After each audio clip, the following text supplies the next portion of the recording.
Good morning. আবারও একটা নতুন সকালে তোমাদের সবাইকে স্বাগত। জানো তো, দিন দিন না কেমন জানি হয়ে যাচ্ছি।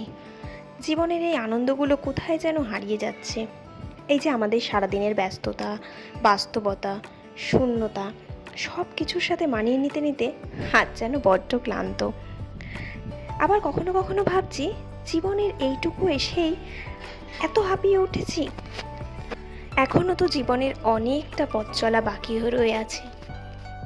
এত সব ভাবনা থেকে নিজেকে সুখী রাখার সব থেকে সহজতম পন্থা কি জানো? নিজেকে ব্যস্ত রাখা। আমি এখন মনে করি জীবনে সব সময় ব্যস্ততা আনতে হবে। ব্যস্ততা এমন একটা নেশা, সত্যি বলতে নিজেকে ব্যস্ত রাখলে মনের ভেতরে কোনো কুচিন্তাই প্রবেশ হয় না। এটা একদম আমার ব্যক্তিগত মতামত। আমি নিজে এটাকে ফিল করেছি। তাই এখন সব সময় চেষ্টা করি নিজেকে ব্যস্ত রাখার। ও হ্যাঁ, আরেকটা কথা, তুমি যতই ব্যস্ত থাকো না কেন, সব সময় নিজের মানুষদেরকে কিন্তু সময় দাও। কারণ যাদেরকে তুমি হারাতে ভয় পাও তাদেরকে কিন্তু তোমায় সময় দিতেই হবে। আর নিজের জীবনকে নিয়ে ভালোবাসতে এতটাই ব্যস্ত থাকো যে অন্যকে ঘৃণা করার মতো সময়ও যেন তোমার না থাকে। সত্যি বলতে সংসারের এই কাজ, তারপর বাচ্চাদেরকে দেখা, বাচ্চাদের সামলানো, তার থেকেও বড় কথা নিজেকে ভালোবাসা, নিজেকে ভালো রাখা, আর নিজে কি ভালোবাসি, নিজের কোনটা পছন্দ, এই সব করতে করতেই আমার গোটা দিনটা সত্যি ব্যস্তময় হয়ে উঠেছে। ও হ্যাঁ, তার সঙ্গে এখন যে ফাঁকা জায়গাটা ছিল সেই ফাঁকা জায়গাটাও ভরাট হয়ে গেছে এই তোমাদের সঙ্গে সময় কাটিয়ে। আমি এখন আমার গোটা দিনের কোনো সময়টাই ফাঁকা রাখি না। আর তাই আমার মধ্যে কোনো বাজে ভাবনা চিন্তাও এখন বাসা বাঁধার সময় পায় না। আর আমি এখন ভীষণ হ্যাপি আছি। আর হ্যাপি থাকাটাই জীবনের একমাত্র মূলমন্ত্র, জানো।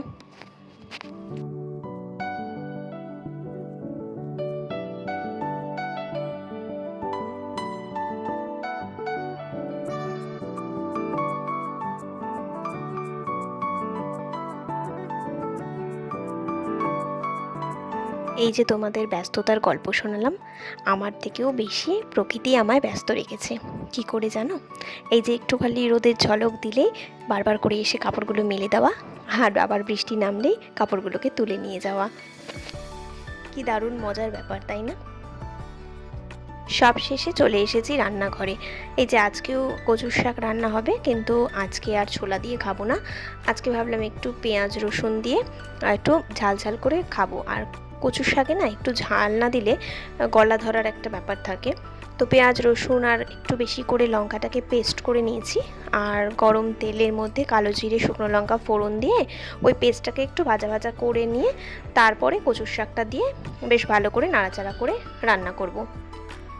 আচ্ছা, তোমরা আমায় কমেন্টে জানিও তো, তোমরা কচুর শাক কে কীভাবে খেতে বেশি পছন্দ করো? ইলিশ মাছের মাথা দিয়ে, ছোলা দিয়ে, না এই পেঁয়াজ রসুন দিয়ে? কারা কারা খাও আমাকে জানাতে ভুলো না কিন্তু। আর জানো তো, 2 রকমের মাছ এনেছিল। একটা হচ্ছে ওই বেলে মাছ, সেটাকে একটু সর্ষে দিয়ে ঝাল করেছি।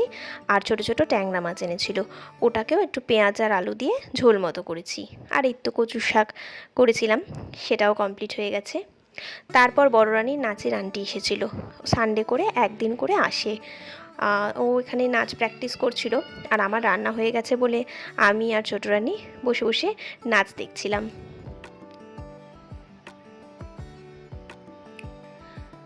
তো তারপর এখন দেখো ঘড়িতে 2টো বাজতে যায়। তো এখানে ছোট রানীকে আগে খাইয়ে দিয়েছিলাম, তারপরে বড় রানীর জন্য ভাত নিয়ে এসেছিলাম। আর আমি পরে খাবো, ওদের বাবা আসলে তারপরে আমি একসঙ্গে দুজনে মিলে খাবো। আর এখানে বড় রানী নিজে একা একাই খাচ্ছে। ওকে জিজ্ঞেস করছিলাম যে আজকে রান্নাগুলো সব কেমন হয়েছে। ও তো বললো দারুণ হয়েছে। আর পরে আমি খেয়েও দেখলাম যে আজকের প্রত্যেকটা রান্নাই সত্যিই খুব সুন্দর হয়েছিল। তারপর খেয়ে দিয়ে তো আমরা সব ঘুমিয়ে পড়েছিলাম। আর এদিকে 5টার দিকে উঠেছি। আজকে যেহেতু রবিবার স্কুল ছিল না, তাই অনেক আগেই ঘুমিয়েছি, তাই তাড়াতাড়ি আজকে উঠে গেছি।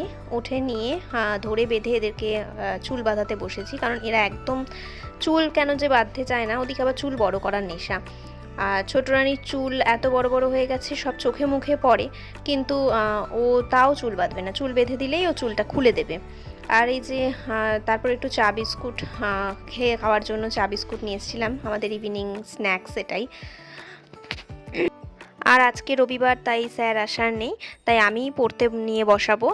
আর সব থেকে বড় কথা কি বলতো, এই টাইমটা না একদম আমার, মানে আমি পড়ার সাথে কোনো কিছু কম্প্রোমাইজ করি না, মানে পৃথিবী উল্টে গেলেও এই টাইমটায় আমি বড় রানীকে নিয়ে পড়তে বসাবই। আমার কাছে সব কিছু একদিকে আর পড়াশুনো আরেক দিকে। আর তারপরে মোটামুটি 6:30 মতো বাজে, তো তখন ওদের দুজনের জন্য দুধ নিয়ে এসেছিলাম। দুজনের দুধ খাওয়া হয়ে গেলে তারপর আজকে বড় রানীকে বললাম যে তুই একটু সন্ধেটা দিয়ে নে। ও জানো তো ভীষণ ভালোবাসে ঠাকুর দিতে বলো, সন্ধে দিতে বলো। ওর ঠাম্মি নিচে ঠাকুর ঘরে ধুনো ধরিয়ে দিয়েছিল, আর ও ওটাই ওপরে এনে সারা ঘরে দেখিয়ে দিচ্ছিল। তারপর নিচে চলে গিয়েছিলাম, এই যে শাশুড়ি মা ব্যাগ গুছিয়ে নিয়েছে বউয়ের অত্যাচারে বাড়ি থেকে চলে যাবে বলে। না না, সেরকম কিছুই নয়, জাস্ট একটু মজা করছিলাম। তো ওনাদের একটু বেরোনো আছে, তো কোথায় যাবে সেটা আমি পরে না হয় বলবো। আর কি কি শাড়ি নিয়েছে ওগুলোই একটু দেখছিলাম, আর কয়েকটা শাড়ি আমি একটুখানি সিলেক্ট করে দিচ্ছিলাম। তারপর একটুখানি বিকেলের দিকে খিদে পেয়েছিল, তো তার জন্য ওদের বাবাকে ফোন করে বললাম কিছু খাবার আনার জন্য। তো মাম্মাম বললো লিট্টি চোখা খাবে। লিট্টি চোখাটা কোনোদিন আমরা ট্রাই করিনি, আজ প্রথমবার ট্রাই করব। তো মোটামুটি ভালোই ছিল খেতে, কিন্তু মাম্মাম নিজে কিনে নিয়ে এসে ও একদমই খায়নি, পুরোটাই আমাকে খেতে হয়েছে। তো যাই হোক, তারপর ঘরে রান্নাবান্না রাতে শেষ করে আমাদের এখন বেরোনোর পালা। মানে আমরা প্রতিদিনই এই টাইমটায় একটুখানি ঘুরতে যাই, তাহলে মাম্মামদেরও ভালো লাগে, সারাদিন ঘরে থাকে, এই টাইমটা একটু বেরোলে ওদেরও মনটা ভালো লাগে। তো যাই হোক, আজকের ব্লগটা এই পর্যন্তই, দেখা হবে অন্য কোনো ব্লগে। ততক্ষণ তোমরা ভালো থাকো, সুস্থ থাকো, আজকের মতো টাটা।